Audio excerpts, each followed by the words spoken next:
General Klotz, thank you so much for those wonderful remarks, and I too share your sentiments about the need to build UPF, and I will continue to do all I can on the Energy and Water Subcommittee of the House Appropriations Committee to make the UPF a reality, sir. Thank you. Also, I want to say, last night I had the privilege of having dinner with the General and his staff, and it's amazing. General, I want to thank you for your great and outstanding service as a General in the United States Air Force for over 30 years to make our country super safe and great. Thank you, sir.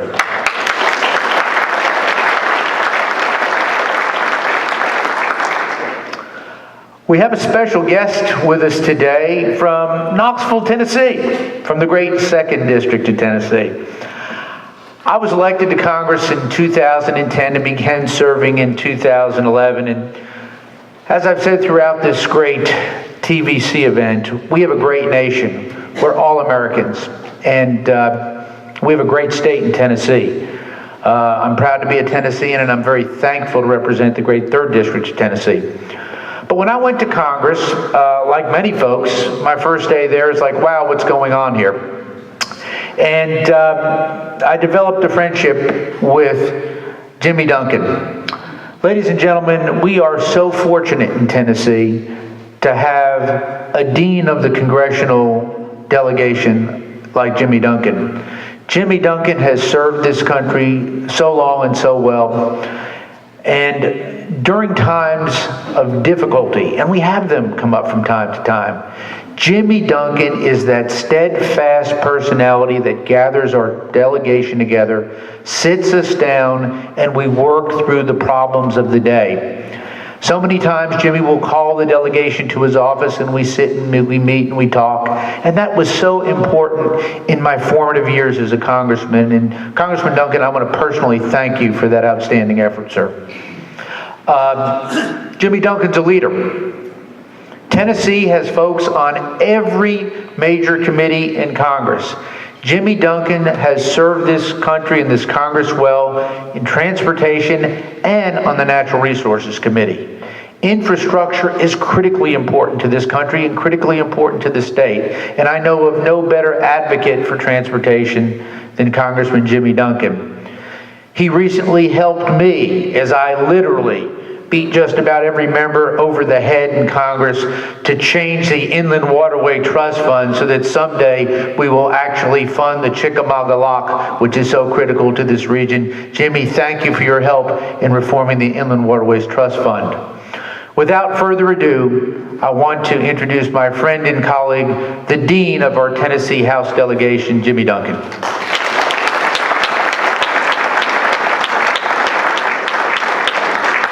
Well, thank you very much, Chuck, and every nice thing that Chuck Fleischman said about me, I could say double about him. I can't really tell you how much I respect and appreciate Chuck Fleischman. We are so lucky to have him in our delegation, and I always appreciate being introduced. I can tell you a couple of years ago, I spoke at the Athens Chamber of Commerce, and they had a big crowd there that night, about 600 or so people, because Pete Rose, the famous baseball player, was their main speaker, and they had me seated next to him at the head table.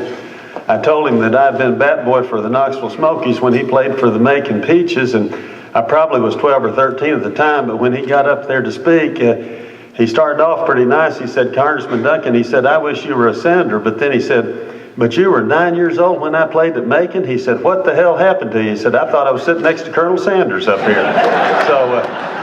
So I do like being introduced. Let me tell you that I was asked, you've already had a full program, and so I'm not going to take long at all, but I was asked to tell you a little bit about how the Tennessee delegation works together. And most of you know that the small states have the most power in the Senate. Wyoming, with 450,000 people, has 2 senators. California, with 34 million people, has 2 senators. But they evened it out in the House. California in the House has 53 members. Texas and Florida and New York, places like that, have a lot of power in the House. They get most of the chairmanships and so forth. And so when you have a state like Tennessee with 9 members, we really need to work together, and we do. And I can tell you I have a lot of friends on the steering committee, and I've tried to help get our members on all the different committees, all the key committees in the Congress, and we certainly needed someone on the Appropriations Committee. And some of you know, a few of you know, that Congressman Hal Rogers, the chairman of the Appropriations Committee, is my best friend in the Congress. In fact, he and his wife are coming down to spend the weekend with me and my wife this weekend. But he asked me about Chuck because he had the final say about him going on the Appropriations Committee. And I told him that he would never be sorry that he had okayed Chuck Fleischman to go on the Appropriations Committee, and he never has. He has made more glowing comments about Chuck, and I can tell you Chuck Fleischman is respected not only by the Speaker of the House, Speaker Boehner, who's another good friend of mine, and by Chairman Rogers, but Chuck is appreciated and respected by all of his colleagues, and I really appreciate the job that he has done for you and for our state. I also want to join Lamar Alexander. I appreciated those 4 main points that he made because his philosophy was exactly in line with mine on what he said, but I want to join him in congratulating my friend Helen Harden. You couldn't have honored anybody any better. Helen and I happen to share the same birthday, July 21st, although she's many years younger. But I will tell you that my wife has told me for years that I still live in Andy of Mayberry days because I guess I'm not really up to date on a lot of things like I should be, but I saw about 5 years ago in the paper that I share the same birthday with Don Knotts. Barney Fife and I have the same birthday, and so I thought, well, maybe she's been right all these years. It's an honor to be here with General Klotz, and boy, what credentials he has.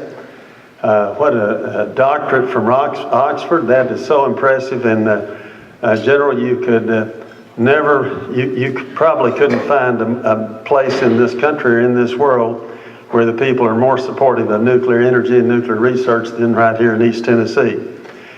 I happen to think, though, to follow a man like that, I remembered several years ago, the last place I went on Saturday night was to present the trophies at the Smoky Mountain Raceway to the racers, and the first place I went after church on Sunday was to welcome the 8th Annual International Conference on Boron Chemistry to the University of Tennessee, and the first speaker after me was a Harvard chemistry professor, and somehow I've got to hit right in between the racers and the chemistry professors, and so and sometimes it's not easy. But my dad told me many years ago, he said, everything looks easy from a distance, and that is sure the truth, and it's always an honor to be here with President DiPietro, because I think he's done a great job for us, and when I say everything looks easy from a distance, I don't think his job looks very easy. I think he has one of the toughest jobs that I can think of. Let me tell you, I've been to many of these summits, most of these summits over the years. The one I remember the most, though, I think, was in Elk Ridge one year, and it was the 500, 600 participants were mostly scientists, I suppose, and on one day, former Congressman Van Hillary was asked to introduce Fred Thompson, and Fred stood up there and he said, Van, if you and Zach and I can fool this audience into thinking that we understand 1/10 of what they're talking about, we're better politicians than I think we are. And then the next day I was called on to introduce Senator Frist, and the first thing Senator Frist said, he stood up there, and the first thing he said, I am the only scientist in the United States Senate, and then he told the title of some scientific paper that he had just written, and I don't even think I could pronounce the words, but I thought, boy, what a contrast between our two senators, and I was pleased to be friends with both of them. Let me just say very quickly, my late mother moved from Iowa after college many, many, many years ago. It was very unusual when she did that because East Tennessee was a fairly isolated place. Today, about half the people I represent, I tell people all the time I have 750,000 bosses. Half of them, or maybe now a little slightly over half of them, have moved from someplace else. In fact, the largest group of native East Tennesseans I have are in the elementary schools because their parents have moved in while they've been born in East Tennessee. And I think that's great. All over the country, people are moving from the high-tax states to the low-tax states. And I hope our local and state legislators remember that and realize that, because for so many years now, I try never to miss a vote, but I try to spend more time in my district than I do up here, or than I spend in Washington. And I can tell you, every week, for 26 years now, somebody's come up to me and said, Congressman, when my property taxes reached $8,000 in New York or New Jersey or Illinois, they decided it was time to get out. That's not the only reason, but that's a big, big reason. But because, and I tell the young people all the time, I've seen statistics like this, and I saw the most up-to-date statistics about a month ago, that 58% of the people of this world have to get by on $4 or less a day. That means 4 billion people are hoping they're going to get one good meal today and probably aren't. They've probably never been in a mall. We are blessed beyond our comprehension to live in the United States of America. And then we're doubly blessed to live in a place like East Tennessee. But we have a lot of competition around this world that we didn't have before. Most of the countries in the world followed socialist or communist systems for so many years. Now, in some ways, I led a delegation to Vietnam a few years ago. They're allowing more free enterprise over in Vietnam and places like that than they are sometimes here in the United States of America. We need to remember that, because we've got to work harder to keep this nation strong economically. Admiral Mike Mullen expressed my philosophy a couple of years ago in several speeches around the country, and also in testimony in front of several committees of the Congress, when he said the greatest threat to our national security is our national debt. And that debt is getting ready to explode once again. And I can tell you that affects almost everything that we do, directly and indirectly. And then, because our great university president is here, I will tell you that while I have been concerned, our unemployment rate is far too high, and it would be much higher if we hadn't had so many thousands who have dropped out of the labor market over the last year or two. The thing that's concerned me the most, our underemployment rate is much higher.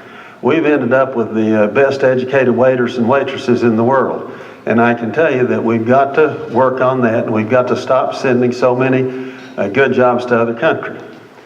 And I also will tell you that while I think it's great to have people come to UTC and UT Knoxville and some of these other schools from other states and from around the world, I hope that our state university people also remember that their first obligation still should be to students from Humboldt, Saudi Daisy, and Elizabethton, and Knoxville, and Chattanooga. So I'll just throw that out while I'm at it. But I'm going to stop here and tell you how much I appreciate what you do for our region and for our country. The work that you're doing, I've gone over the entire list of all the people who are here today, and I'm very impressed with that you've taken time out of your busy schedules to come together like this. And I hope that we keep working together because we want this great country that we live in now to be even better for our children and our grandchildren. Thank you very, very much.